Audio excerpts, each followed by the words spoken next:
சீரியல்களின் full எபிசோடுகளை Sun டிவியில் ஒளிபரப்பான உடனே எக்ஸ்க்ளூசிவாக சன் நெக்ஸ்டில் மட்டும் ஃப்ரீயா பாருங்கள்.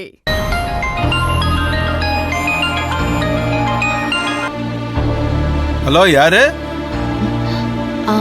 வணக்கம் சார், என் பேரு பூர்ணிமா. சொல்லுங்க, என்ன விஷயம்? சார், உங்க பில்டிங்க்கு ஆப்போசிட்ல அப்பத்தா கைமணம்ங்கிற பேர்ல நான் ஒரு ஃபேக்டரி வச்சிருக்கேன் சார். என்ன பேர் சொன்னீங்க? அப்பத்தா கைமணம். அப்பத்தா கைமணமா? அந்த பேர்ல என்னோட டெனன்ட் செவந்தி, அவங்கள ஏதோ கம்பெனி நடத்திட்டு இருக்காங்க. சார், அது விஷயமா தான் நான் உங்ககிட்ட கொஞ்சம் பேசணும். ஆக்சுவலா அந்த நேம் என்னோடது சார். நான் தான் அந்த பேரை ரெஜிஸ்டர் பண்ணி வச்சிருக்கேன். செவந்தியும் மத்தவங்களும் இல்லீகலா அந்த பேரை யூஸ் பண்ணிக்கிட்டு இருக்காங்க. அதனால நான் தான் அவங்க மேல கம்ப்ளைண்ட் பண்ணேன். கம்பெனிக்கு சீல் வச்சிட்டாங்க. ஓ, நீங்க தானா அது? செவந்தி என்கிட்ட சொன்னாங்க ஏதோ லீகல் இஷ்யூனால கம்பெனிக்கு சீல் வச்சிருக்காங்கன்னு. எனக்கு ஒன்றும் புரியல. சரி சொல்லுங்க, இப்ப நான் என்ன பண்ணணும்? சார், என்னோட கம்பெனி பேரை அவங்க அனுமதி இல்லாம வச்சிருந்தாங்க. கவர்மெண்ட் அவங்க ஃபேக்டரியை சீல் வச்சிட்டாங்க. இனிமே இப்போதைக்கு அவங்க அந்த ஃபேக்டரியை ஓபன் பண்ணவே முடியாது. ஃபேக்டரி சரியா நடக்காம உங்களுக்கு எப்படி சார் அவங்க மாசம் மாசம் சரியா ரெண்ட் கொடுக்க முடியும்? ரெண்ட் மட்டும் இல்ல சார், இப்போதைக்கு ஃபேக்டரிக்கு சீல் வச்சிருக்காங்கங்கிற விஷயம் வெளியில நிறைய பேருக்கு தெரியாது. கொஞ்சம் பேருக்கு தான் தெரியும். இன்னும் கொஞ்ச நாள் ஃபேக்டரி இப்படியே மூடி இருந்தா எல்லாருக்கும் தெரிஞ்சு போயிடும். அப்புறம் அந்த வீடு ராசி இல்லாத வீடுன்னு சொல்லுவாங்க. எதுக்கும் நீங்க கொஞ்சம் யோசிச்சுக்கோங்க.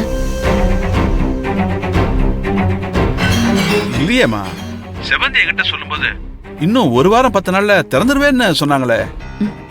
சார், அதெல்லாம் சும்மா சார்.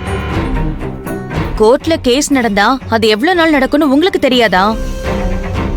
அந்த டாக்குமெண்ட் கூட என்கிட்ட தான் சார் இருக்கு. இப்ப நான் என்ன பண்ணணும்?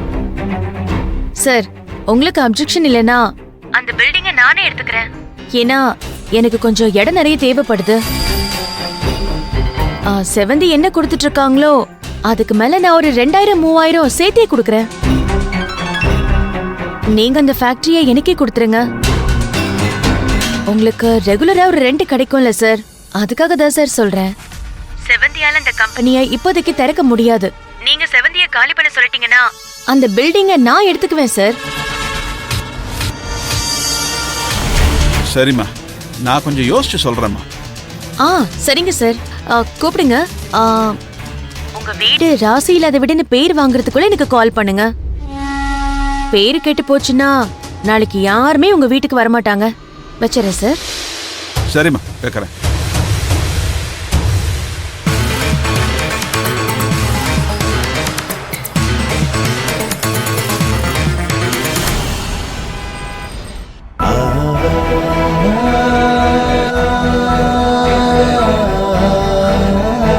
என்னமோ தெரியல, எனக்கு ஒன்று ரொம்ப பிடிச்சிருக்கு சிந்து. எல்லாருமே போலீஸ்னாலே ஏதோ ஒரு கொடூரமான மனிதரை பார்க்குற மாதிரி பயத்தோட ஒரு விதமான மரியாதையோட பேசுவாங்க. நீ மட்டும்தான் ரொம்ப ஃப்ரெண்ட்லியா கேஷுவலா பேசுற. அதான் எனக்கு ஒன்று ரொம்ப பிடிச்சிருக்கு.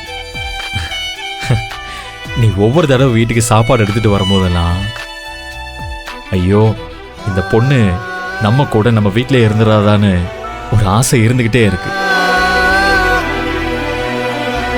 அது என்னமோ தெரியல, உன் மேல எனக்கு கொஞ்ச நாளாவே லவ் ஜாஸ்தி ஆயிட்டே போகுது. ஆனா அது உன்கிட்ட எப்படி சொல்றதுன்னு தான் தெரியல.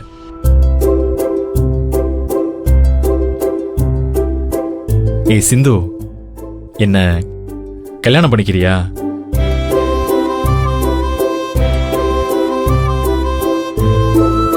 சார், டைம் ஆச்சு, போலாம் sir. Who is the disturbance? தோ வரேங்க.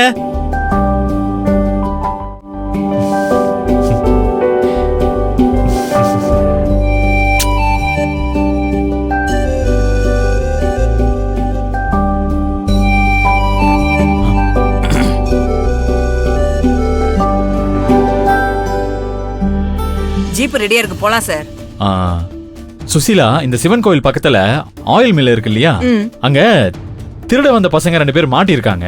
எல்லாருமா சேர்ந்து கட்டி வச்சிருக்காங்க. முதல்ல நேரம் அங்க போயிடலாம். Okay sir. அப்படியே போற வழியில நம்ம சிந்து வீடு தெரியும்ல, அந்த வழியா போனோம்னா அவங்களையும் பார்த்து அப்படியே பேசிட்டு போயிடலாம். சிந்துவா? யார் சார் அவங்க?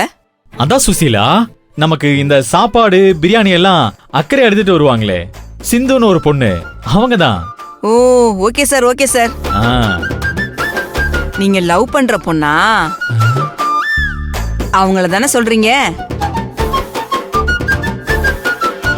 என்னது, லவ் பண்ற பொண்ணா? சும்மா இருங்க சுசீலா, எதுக்கு இப்ப தேவையில்லாதெல்லாம் பேசிட்டு இருக்கீங்க?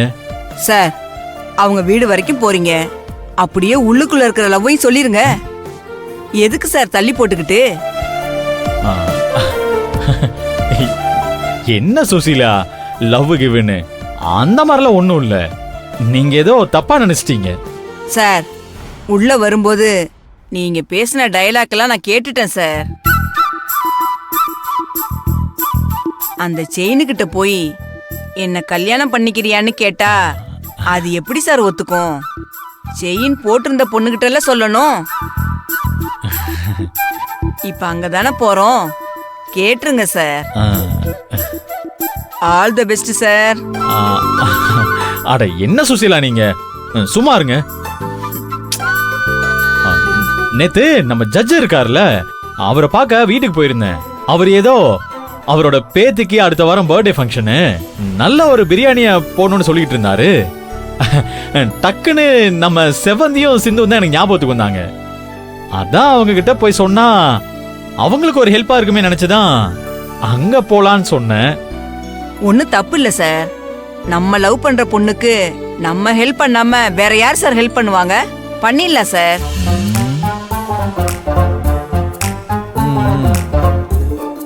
போலாம் சார். உங்கள மாதிரி ஸ்மார்ட்டான ஆளுக்கு ஓகே சொல்லாம வேற யாருக்கு சார் சொல்ல போறாங்க? All the best sir. Okay, போலாம் சார். போலாம். ஐயோ, நீ கவலைப்படாத, நான் அம்மாவை கூட்டிக்கிட்டு கோயிலுக்கு போயிட்டு வரேன், சரியா? நம்ம வந்ததுக்கு செவந்தி, வாங்க சார். வரம். உட்காருங்க சார். செவந்தி, உங்ககிட்ட ஒரு விஷயத்த சொல்லிட்டு போலாம் தான் நான் வந்தேன். என்ன சார், சொல்லுங்க. செவந்தி, அந்த ஃபேக்டரியை சீல் வச்சுட்டாங்கன்னு சொன்னல, எப்ப திறப்பீங்கன்னு ஏதாவது ஐடியா இருக்காமா? சார், இன்னும் ஒரு 1 வீக் இல்லைன்னா 10 டேஸ்க்குள்ள எல்லாம் தெரிஞ்சிரும். அதுக்கப்புறமா கண்டிப்பா ஓபன் பண்ணிடுவோம். என்னம்மா, லீகலா கவர்மெண்ட் சீல் வச்சுட்டு போயிருக்காங்க. இனி நீங்க கோர்ட்டு கேஸ் எல்லாம் போய் எத்தனை நாளுமா அதை பூட்டி வச்சிருக்கிறது?